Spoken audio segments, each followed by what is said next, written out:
top story this morning, ruling alliance partner SACP's remains ambiguous in its stand on the vote of no confidence in President Jacob Zuma.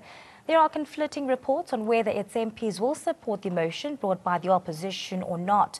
Responding to reports that it will support President Jacob Zuma in Parliament, SACP reiterated its call for President Jacob Zuma to resign or be recalled.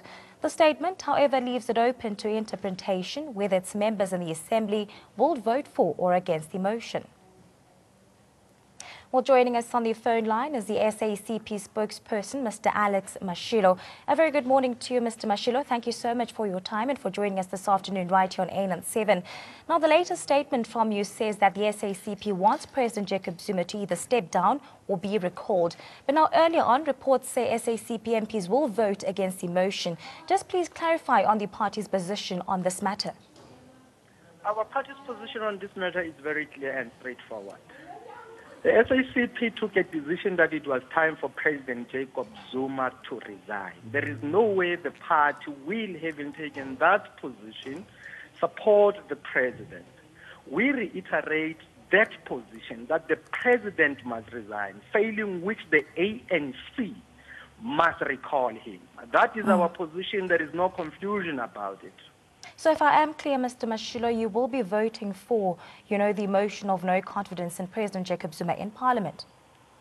That question does not, in fact, even arise, because I don't know what you mean when you say we will be voting for. Voting for as what? Because in Parliament there is ANC MPs. So what are you suggesting?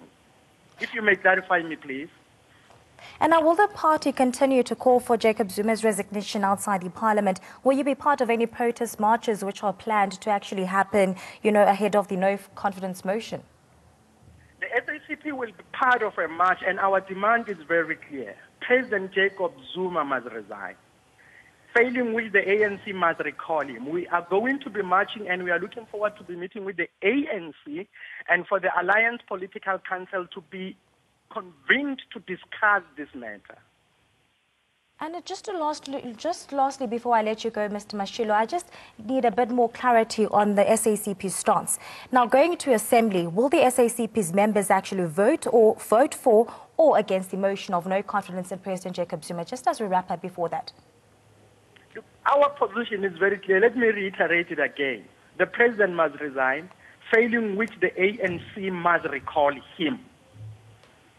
And now, lastly, how do you explain the dichotomy that the SACP MPs are the minister in President Zuma's cabinet, yet they don't trust his leadership? What do you make of that?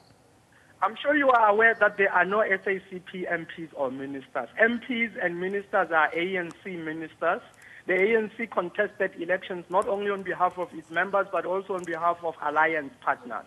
That's why when you go to Parliament and print a list of parties that contested elections, you will not find the name of the SACP there. There are rules that regulate the conduct of SACP members who participate in fraternal organizations in terms of the SACP constitution. But those members need to take into account what the SACP itself is saying whenever they engage. We don't need to issue out instructions to anyone. Well, Mr. Mashilo, thank you so much for your time and for speaking to us this afternoon right here on AIN and 7. Well, that was the SACP spokesperson, Mr. Alex Mashilo, unpacking more details on the SACP's stance and on the voting of the motion of no confidence, which is yet to take place very soon.